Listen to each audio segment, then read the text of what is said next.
May it please the court, good morning. My name is Gene Lester. I represent the defendant, Mr. McManus.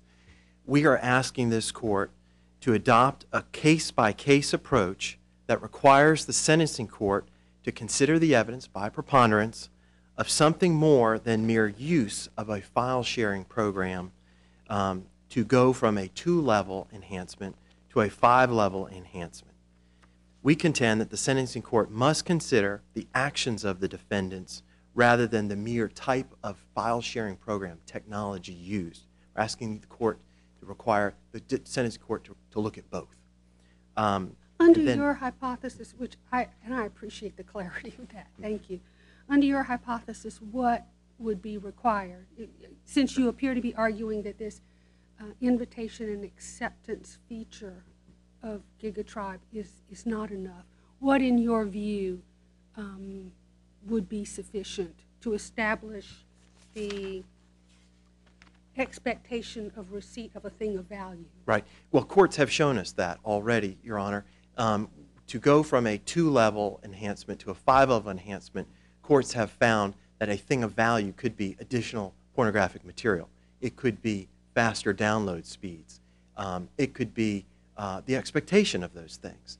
And where courts have found not only a peer-to-peer or file-sharing program in use, but an additional factor that was reasonably expected by preponderance of the evidence, then that would be more to impose that 5-level enhancement. And here, we considered the district court, the sentencing court, committed an error when it failed to consider or did not find facts that suggested that this defendant expected something of benefit for using this particular file-sharing program. And and you concede then under Layton the appropriateness of the 2-level enhancement? Absolutely, Your Honor. Layton is our starting point here. There's no contention that this defendant should not correctly receive the 2-level enhancement for use of this file-sharing program. How is it that we know that the district judge didn't really take a facts and circumstances approach? Right before she ruled, she asked the United States, you're inviting people in and you're sharing so that they will let you see their stuff. You show them your stuff. Is that the argument? And then she immediately after that adopted the pre-sentence report as written, including its findings of fact, and overruled Mr. McManus' objections. I mean, how do we know that she wasn't, that she just simply did what she did because they used GigaTribe? I think that's what she did. I think that she said essentially the use of GigaTribe. Well, no, that's not the point I'm making. Okay. The point I'm making is that it seems to me she may have been looking at all the facts and circumstances, and GigaTribe was just one of them. Well, Your Honor, I think that the evidence was limited here, and that statement by the district judge was limited to expressing the features of GigaTribe. And those features of GigaTribe are simply, well, it's a file sharing program, and we can allow all sharing, or we can allow some sharing, and that's a feature of the program. And therefore, since you share files, there's a distribution element here, and therefore we apply the enhancement. Now, the distinction is that if you look at U.S. versus Layton, which is you had a program there where there was a file sharing program, the defendant created a shared folder, and others could have downloaded images from that shared folder. That's the exact same facts here under GigaTribe. Now, what the government is saying is that GigaTribe has enhanced features. It has a more sophisticated sharing function.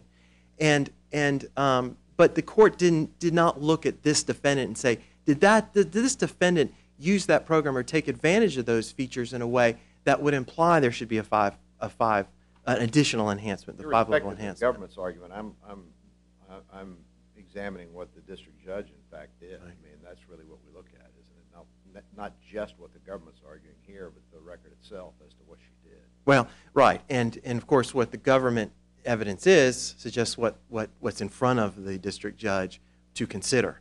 And here I don't think there was... The material was, in fact, downloaded by the agent. Of course, as of the time of this record, we don't know whether anyone else was downloading, but he had a number of usernames and had created this file that was accessible, I mean, why shouldn't we, at sentencing, rather than turn it into this kind of hyper-technical exercise, recognize that she's heard all of that and she knows the law. We presume that she does, and that she made a facts and circumstances determination, and GigaTribe is just one element of that facts and circumstances determination. Honestly, I cannot find in the record where there is any evidence to support a finding where this defendant had an expectation or of receiving something greater in value for use of this program. But that's circumstantial. I mean, it was downloaded and he left it out there. I mean, that's a circumstantial leap that can be made, but it's not a big leap. I mean, under some circumstances she may have concluded otherwise, but it seems to me to be a factual determination. It's factual determination is for the district judge, and on appeal it would be clearly erroneous. But I think here there was, if you take the facts that are in evidence and you apply them to the law, I think there was an error. And Your Honor, a judge in Oklahoma talked about the concern in this area about the and summed up, I think, the concern and the reason we're here to argue this rule is that she said as widespread as computer use is now, enhancing for the use of a computer is like penalizing speeding and adding an extra penalty for using a car. And I think that's the concern we have here, is that if we just focus solely, as the government did, and I think the evidence in this case in the record suggests, on the use of technology, and don't focus on the defendant's expectations or defendant's conduct in connection with that technology, we have a risk of capturing more and more defendants into enhancements that were not originally designed for them. Your argument is based on this record, everyone who used GigaTribe would have a 5-level enhancement. That's my concern, and that's the argument here, Your Honor. But let me understand it. And further, the argument is that the mere fact that you use a medium that would allow receipt is not evidence that you had an expectation to receive that. I follow that, but let me ask this question. What about the fact that your client's own defense was, I put this out here because I was trying to lure child pornographers to expose themselves, pardon the pun, in order to turn this over to the authorities? Isn't that an expectation? It doesn't have to be a purpose for it. The fact is you did have an expectation to receive. What about that fact in this case that came from your client's own mouth? Your Honor, I don't think that fact, first of all, that would, that certainly doesn't create any defense to the conduct. And not a defense to the conduct, but the question is, does it come back to bite you on the backside when we look at the enhancement as to evidence of expectation to receive something? Right. Why is that not beyond just GigaTribe use, but actually direct evidence of expectation? Well, if you take that to its extreme, then essentially that would be for a lawful purpose. And I think that the expectation of value ought to be for some pernicious purpose, some punishable purpose. Well, and I think there's a difference there. It may be just my understanding of technology, but what's the difference then between any file-to-file sharing mechanism? Doesn't everybody share data with the expectation of receiving data? Images? Not necessarily. How does this, what I'm asking is, with respect to it seemed to me that the district court statement, you're inviting people in and you're sharing so that they'll let you see their stuff. Mm-hmm. Isn't that the purpose of any file sharing program? Right, and I think that's why the latent enhancement, two-level enhancement is appropriate in this case. So what is different about GigaTribe and the word in the district court's assessment that is what this argument turns on is inviting? It's that invitation and acceptance feature of GigaTribe that one has to rely on. Let me tell a story to try to illustrate my point. My father-in-law for years has used a dumb phone to make phone calls, and I have used a smartphone, and that smartphone to make phone calls. And that smartphone includes features like email and internet that I find invaluable. And so for Christmas, we give my father-in-law a smartphone. And this summer we said, Dad, how are you enjoying this smartphone? He says, I think it's great. I love it. He says, it's really good to make phone calls. And I appreciate your story, but tell me, my question is there a difference, is there a functional difference between the sharing aspects of passive file sharing and sharing under GigaTribe other than the invitational feature? Yeah, I don't think the features of GigaTribe. It's really a yes or no question. Okay. I apologize for not understanding that. I don't think the sharing features go to the 5-level enhancement. I think it's the conduct of the defendant in combination with the technology that informs the court whether to go to the 5-level enhancement.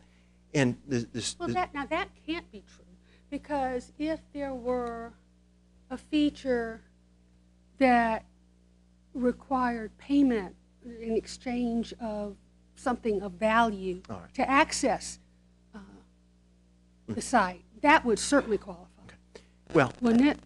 Yes, it would circumstantially. But here what we're talking about is a file sharing program. But all I'm doing is pointing out that your argument that there has to be activity on the part of the individual in connection with the technology that is being used, that can't be correct. Well, I think you're right, Judge Duncan, and my argument would be limited to this case. And you're right, and to apply that argument to all cases would be to overstate the argument here. So there may be features of a file sharing program that warrant the elevated enhancement.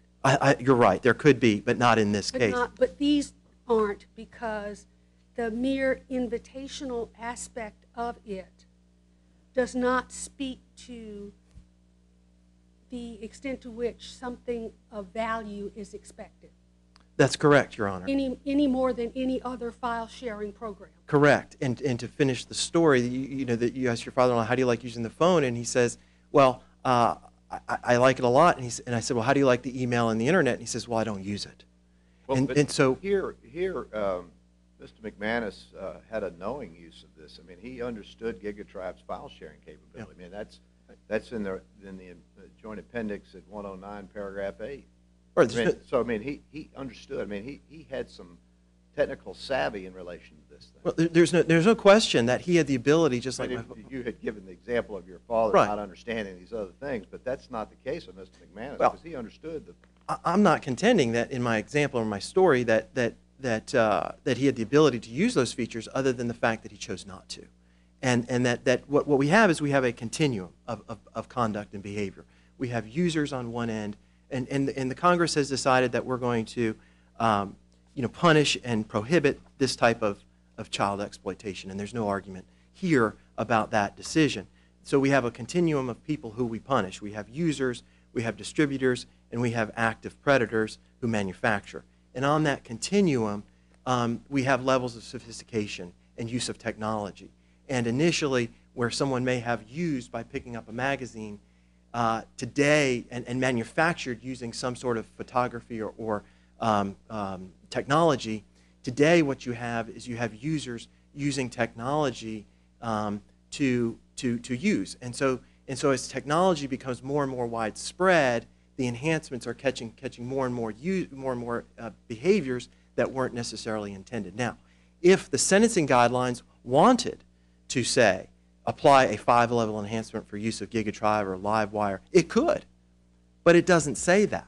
That's not what the sentencing guidelines say. The sentencing guidelines say, look at the behavior of the defendant, and if the defendant used this program apply it under Layton, apply 2 levels. If they use the program in connection with an expectation of thing for value, then apply the 5. And that's where I think the district court let us down, and I would argue that we need a clear rule from this court saying that, just like we had in the 10th Circuit, saying that what we do is we look at this on a case-by-case basis. Then remand. Case basis is hardly a clear rule. Well, I think if you look at the 10th Circuit, I think the 10th Circuit did a good job of describing the rule. I would urge the court to consider that as a starting point. to fashion a rule. Here, the question to imply an enhancement is a fact to be resolved on a case-by-case basis by the court. Your Honor, as I see my time is You may up. finish responding to Judge Duncan, if that's responsive to her question. Oh, yeah, and I think I'd refer the court to Geiner, U.S. versus Geiner, the 10th Circuit case in the brief, as a district that, or a circuit that has announced a clear rule in this area. Thank you, Mr. Lester. Mr. Ramaswamy?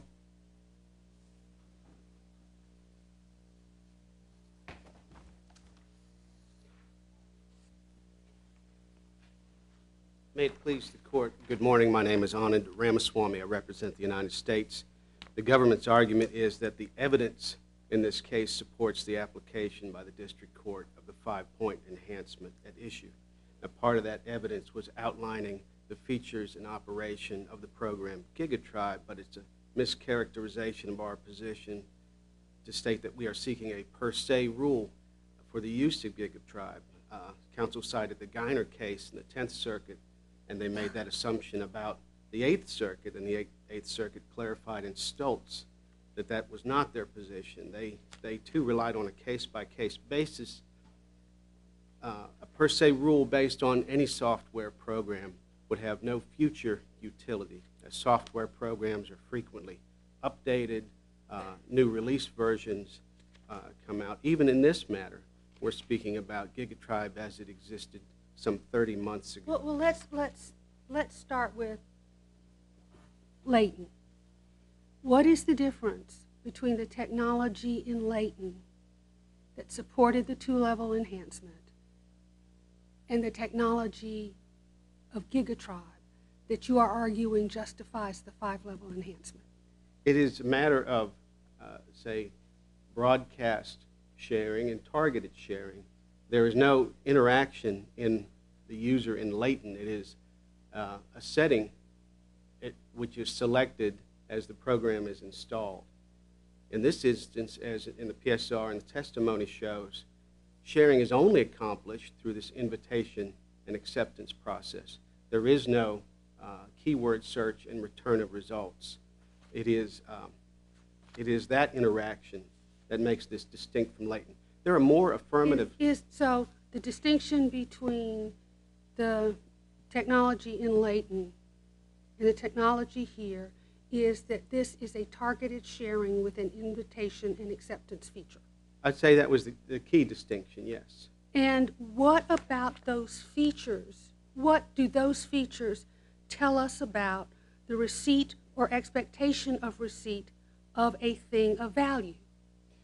It tells you that the sharing is more exclusive, certainly.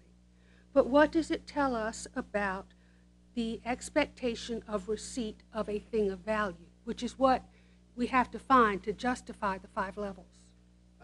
Your Honor, what is shown, what is crucial here is context.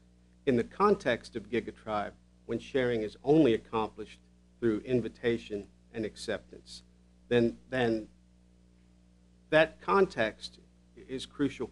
It is true, just as the online covert employee did, you could receive files. What does the context tell us about expectation of receipt of a thing of value? Well, if you remove the context, we have a defendant's distribution of child pornography and nothing more than distribution. You would view him as a pornography donor. It's only within the context of a file sharing program that you see his sharing is an expectation of the receipt that the other person will share their files. Why is that? If I might use an analogy, for instance, say a waiter or waitress, there's no contract when you enter a restaurant and someone is your waiter or waitress that you leave a tip. It's customary as part of the service. Mm-hmm. The person's already paid and they're doing a service, but it's customary that they expect a tip and that you will leave a tip. Now, it's not required and it may not happen in every instance, but it's only through this sharing, it's only through that exchange in that instance that it relates to income, but in this instance, it's only through the exchange that file sharing networks operate. If everyone were, for instance, only downloading from others, there would be no ability to share and exchange files. As the Eighth Circuit said in Griffin, the context is these are file sharing networks. They are made for the purpose of people sharing files. Aren't they all? Isn't that the purpose of a file sharing program? It is, but it is, as we had in our supplemental authority letter, GigaTribe is different. And I'm trying my best to understand the way in which it is different that contributes to our understanding of the requirements of the enhancements under the sentencing guidelines. There is no requirement that you distribute files in order to receive. Even as the online covert employee did, he received files from defendant McManus without having shared them himself. The distribution itself, going to the case-by-case analysis. But distribution is not in dispute. Once you put it on, that's the distribution. The question is, was it a distribution for the expectation to receive something of value? That's not disputed. There are two things, and I think the Eighth Circuit in particular and the 11th Circuit as well look to direct and circumstantial evidence. That circumstantial evidence relates again to context, but you have, as Your Honors have stated previously, the defendant's own admission of what he was doing. He was gathering things from other people, in his words, to use as evidence to incriminate. I think counsel made a good retort to that. I mean, here, if we accept that, then he's being a good citizen, and he's doing citizen police work. You can't have it both ways. You can't say I'm accepting that as truth and then not. The essence of it, that would be it's like a mom or a dad on the internet trying to make sure their child is not involved, and you say, well, I only did that because by doing this, I went there to see whether or not my child's name was going to be on a chat list so I could make sure the juvenile authorities or we could do that. You got a hard press to say, no, you were on that pornography, if in fact that was the sole reason. So I thought counsel's response to my that was pretty good in that. I would disagree with that response in this regard. There is no justification for possessing child pornography. It's not uncommon when someone has something this socially unacceptable and which bears no free. That's certainly a given, and there's no doubt, and Mr. McManus concedes that the 2-level enhancement would be entirely appropriate. But we're not arguing about culpability here. We're just talking about the appropriate number of levels of enhancement to the sentence. I would argue that counsel is viewing Layton as a ceiling, that Layton established that distribution. Really, Layton hits on a crucial point. It's access, enabling access. In that case, it was blanket access to anyone who cared to keyword search and find your files. Here, it is targeted access. And in the remaining circumstantial evidence in this regard, you have someone who possessed over 400 files, had 4 GigaTribe accounts. The other circuits look at user sophistication, and as he's distributing files to someone, the online covert employee's screen name, Boy Love For You, consistent with the content of his collection. All those things together supported the district court's decision to apply the 5-level rather than 2-level enhancement in this case. But you agree you can't apply it just because you find aggravating circumstance, because everything you said there was like, this is why we really need to give this person some time because they're 400, it's aggravation. But that's not the elements for this enhancement to go to level 5. It says expectation to receive. You know, you could be prolific in all those things you did. Those things wouldn't make the enhancement increase appropriate. Well, expectation, like intent, is a mental state, and as with intent is seldom provable by direct evidence. But it is all the evidence in this case that when when you can only receive files from someone else after that friending process and by invitation, someone has to go first. The online covert employee, we don't have the evidence of an exchange because by law he's prohibited from distributing child pornography. And that is the only person in this case which we have the evidence of, but he did, and I know it's undisputed, he did distribute. And to view that distribution out of context, I think unfairly, it's an unfair burden on the government. The context is crucial here. It is only within this closed peer-to-peer system. Unfair burden? My goodness, we're talking about criminal punishment, and the Congress allows it to be proven by preponderance of the evidence. Seems like you got a big advantage there. It's sort of an anomaly until we started doing these things with sentencing. It always was beyond a reasonable doubt, but now acquitted conduct, unindicted conduct. My goodness, you got all kinds of advantages. Well, I would point out in the record that all the advantages the government could have pursued, the government did not pursue, the government did not request, even in this matter, a guideline range sentence. And even counsel for the defendant acknowledged that we did not press for every advantage in this case. Regardless, because of this content, there had to be some accountability.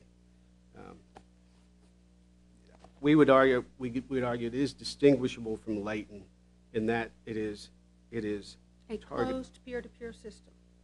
A closed peer-to-peer system involves targeted sharing, which only works through the invitation and acceptance process. In that regard, it is distinguished from Leighton. I know other circuits have viewed even the open peer-to-peer as the 5-point enhancement. That was never the issue in Leighton. In my experience, I've never seen in an open peer-to-peer system the 5 points either recommended or applied. So it's not as concerned by this court in Williams that the rule is going to swallow up the conduct.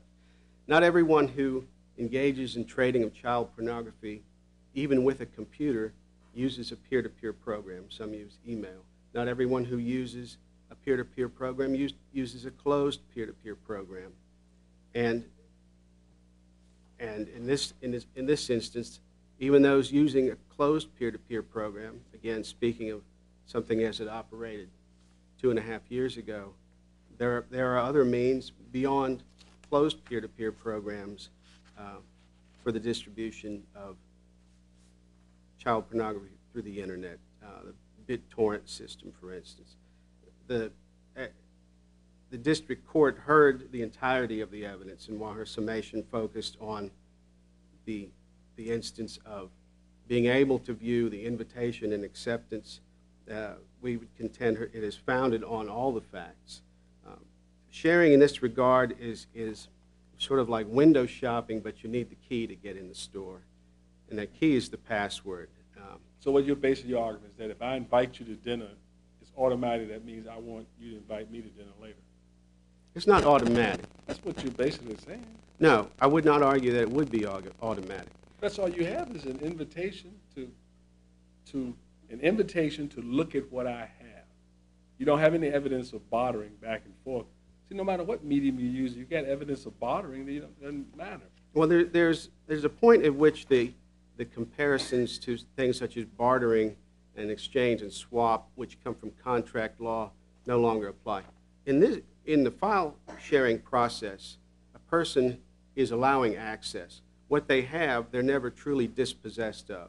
Right. What is traded is access. And it is true that it is not mandatory that access be exchanged, but it is customary.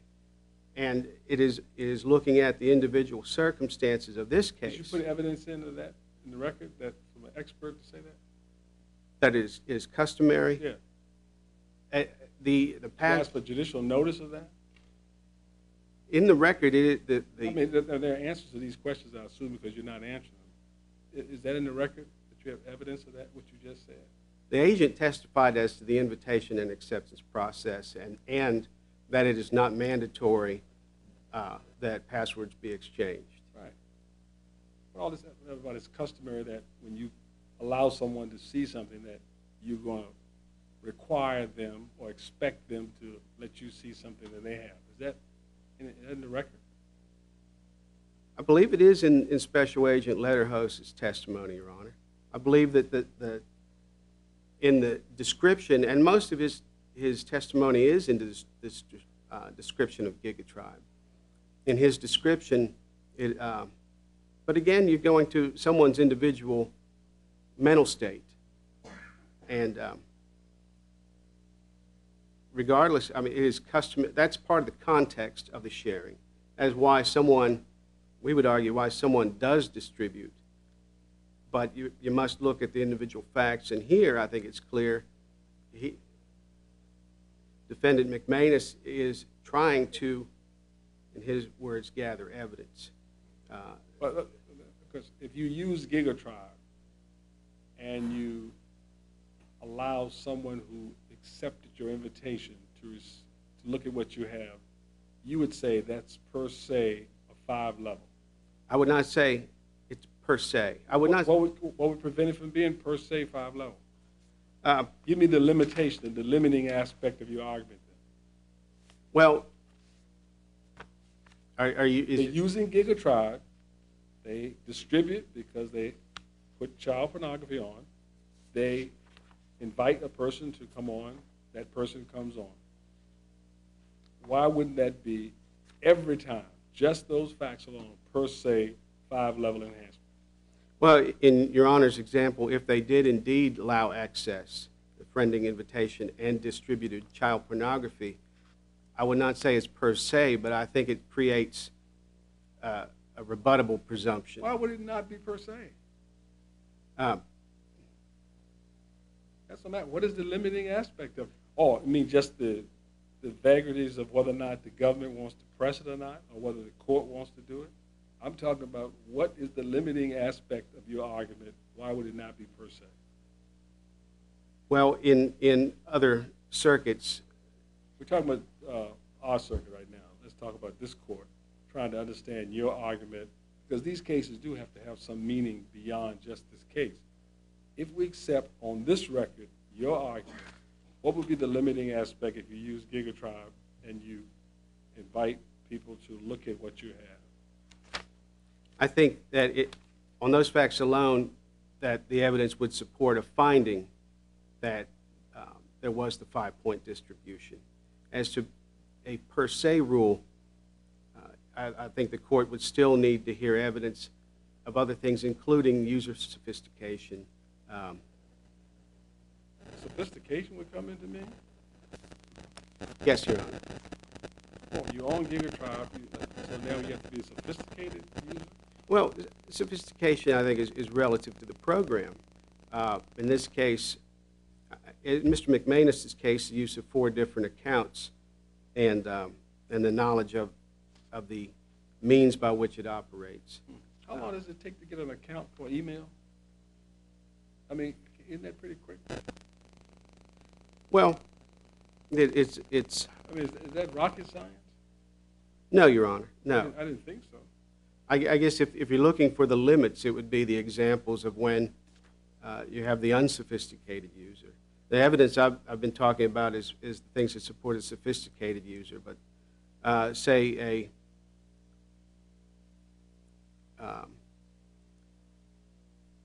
perhaps a shared computer and evidence of that individual's knowledge of the use of the account. Oh, then that's the evidence. You add an element of whether or not, in fact, you distribute then. Okay, all right. I think we understand your argument, but your time is not out. If you'd like to argue more, you can. No, Your Honor, unless you have any other questions. Judge Duncan seems to have a question. Well, it seems that your argument devolves to the more one imposes limits or exclusivity on a file sharing network, the greater the expectation, a greater expectation of reciprocity is inherently increased. I would not disagree with that, because the only means of sharing is through that reciprocity. Yes, Your Honor. Thank you. Thank you, Mr. Ramaswamy. Mr. Lester, you have a little time reserved. Just briefly, Your Honors, I think it's easier for me to think about these file sharing programs in their sort of lawful use, which might be, for instance, music. And if you were going to share music files with other people, I could share with everyone. I could share with no one. And now what my understanding is what GigaTribe has done is added a feature and it says, well, you can pick and choose who it is that you want to share with. So I contend that GigaTribe just is a technological advancement that allows people more freedom to pick and choose who they might share with rather than always on or always off. Now here we know that the sharing feature was on because that's how the agent acquired the pornographic images from this defendant. And so in that way it's like a peer-to-peer sharing program. But the only technology that I think GigaTribe introduces is an advancement. And that's my concern in this case, is if we're just looking at the per se application of the technology and the sophistication of that technology, and we continue to apply that down the curve of users. For instance here, probably the lowest level type user here, where he doesn't introduce the sharing aspect to obtain anything of value. He doesn't ask, thankfully, anyone for sex. He doesn't specifically ask anyone for faster download speeds. He doesn't do any of these things. He just is a 20-year-old kid who says, hey, this is the technology that's available to me today to obtain music files, and oh, by the way, I can also obtain these things that are illegal, and uses it. And that's where I think we need to be careful, where the judges consider just not only the technology at use, specifically where the sentencing guidelines say, well, this technology may be available, it may allow people to do certain things, but the sentencing guidelines do not imply the enhancement for that technology. The sentencing guidelines say apply it if that technology is used in combination with certain conduct. And that's our concern here, Your Honors. And so we would ask the court respectfully to announce a rule that requires there to be a finding by the court of a distribution in exchange for value, and remand this case for resentencing so we can look at that question under the law. Mr. Lester, I note that you're a court opponent. I want to especially thank you for that service. On behalf of the court, we couldn't do our work without your fine services, and we appreciate that very much. Mr. Ramaswamy, also thank you for ably representing the United States. We'll come down and greet counsel, then proceed to our next case.